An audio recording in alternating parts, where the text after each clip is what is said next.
t'avais une étiquette de nul que t'avais laissé les autres te mettre.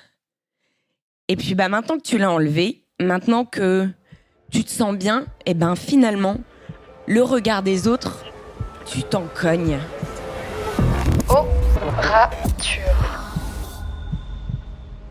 Agathe est la deuxième porteuse d'histoire ce soir. Elle nous parle de la force de la vulnérabilité. Elle questionne la place de la différence dans une société qui éduque à la norme dès l'enfance. Elle raconte qu'il y a peut-être une place pour nos parts sauvages, même au travail.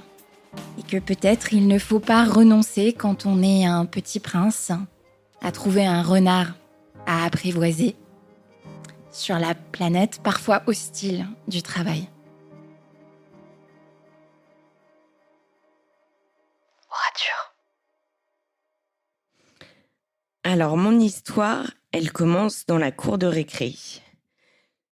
Alors, j'ai passé l'après-midi en atelier et j'ai passé l'après-midi à pleurer. Du coup, vous m'excuserez si je pleure un petit peu tout au long.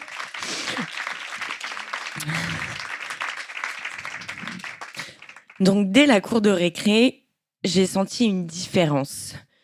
J'étais pas vraiment à ma place. Je pense que dès la primaire, dès la maternelle, une différence était présente. Je ne trouvais pas ma place. Mon côté sauvage est sorti. Mes interactions avec les autres, mon intégration a été difficile. En échec scolaire, et c'est vraiment très peu de le dire, j'ai compris que je n'étais pas à ma place au sein d'un système scolaire sans doute pas adapté. Lorsque l'on a mis des mots sur ma dyslexie, ma dyscalculie, ma dysorthographie, l'ensemble des 10 finalement, j'ai compris que voilà, c'était simplement une différence, mais que ça pouvait également être une force. Au collège, ma prof principale a convoqué ma maman pour lui expliquer que ça allait être vraiment très, très, très, très, très compliqué pour moi, que on savait pas comment on allait faire, mais que ça allait être très compliqué. Là, je me suis dit, je ne dirai pas son nom, mais c'est sûrement pas elle qui va décider de qui je vais être. Et là, ce jour-là, je me suis dit, il va falloir vraiment transformer tout ça parce que c'est une différence, mais tu es sans doute un petit peu plus forte que ça. Et tu vas utiliser tout ça pour en faire quelque chose. Bon, j'ai d'abord essayé de finir un petit peu des études, tant bien que mal. Voilà, ça n'a pas été très évident. Mais j'ai décidé de rentrer dans le monde du travail assez rapidement. Parce que je me suis dit, voilà, c'est peut-être finalement là-dedans que je vais me découvrir, que je vais comprendre comment je fonctionne et puis surtout que mon mode de fonctionnement très différent m'apportera des choses et que peut-être il est adapté dans certaines entreprises. Et j'ai eu la chance de candidater dans une structure où j'ai rencontré 2 personnes, notamment un chef qui n'a pas eu peur de ce CV qui faisait pas vraiment rêver, mais qui m'a laissé ma chance. On était d'abord 2 personnes soudées, où finalement, au sein d'une toute petite structure, on ne peut pas se cacher derrière les choses. J'ai pu laisser libre cours à qui j'étais. Je me suis assez rapidement sentie en confiance. J'étais avec des personnes où, en fait, on n'avait pas besoin de suivre un procédé, d'y aller par A plus B, C, D. Finalement, ma dysorganisation, elle pouvait fonctionner. Et elle fonctionnait. Petit à petit, l'équipe a grandi, est passée de 3 à 40 personnes. Et 39 personnes, toutes à s'apporter des choses. Toutes qui m'ont apporté des choses. Et toujours ce chef et cette collègue, qui n'est plus vraiment une collègue aujourd'hui, ont cru en moi, m'ont laissé l'opportunité de monter une équipe. Et puis là, je suis passée de cette petite fille qui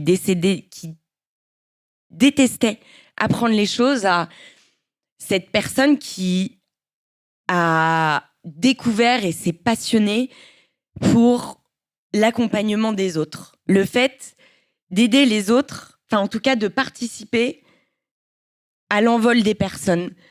Voir comment est-ce que une personne qui arrivait et qui ne savait pas vraiment exactement, mais n'avait pas de limite, pouvait devenir tout ce qu'elle voulait. Et ça m'a particulièrement passionnée. Ça m'a apporté tout un tas de choses où j'ai eu le sentiment d'enfin être à ma place et où mon mode de fonctionnement, en fait, il fonctionnait plutôt très bien. Et il fonctionnait aussi avec les autres. Et de sauvage, petit à petit, je me suis quand même un petit peu ouverte. Et voilà, au bout de 6 ans, la décision de partir est arrivée parce que je me suis dit, voilà, t'avais pas confiance en toi, maintenant t'as confiance en toi. T'avais une étiquette de nul que t'avais laissé les autres te mettre. Et puis maintenant que tu l'as enlevé, maintenant que tu te sens bien, et finalement, le regard des autres, tu t'en cognes. Parce que t'as rencontré des personnes qui te font confiance et tu te rends compte. Et en fait, je me suis rendu compte que, aux yeux des gens qui me comprenaient, j'avais l'impression de déchirer. Donc, et eux aussi déchiraient. Du coup, en fait, j'avais plus vraiment grand chose à me prouver.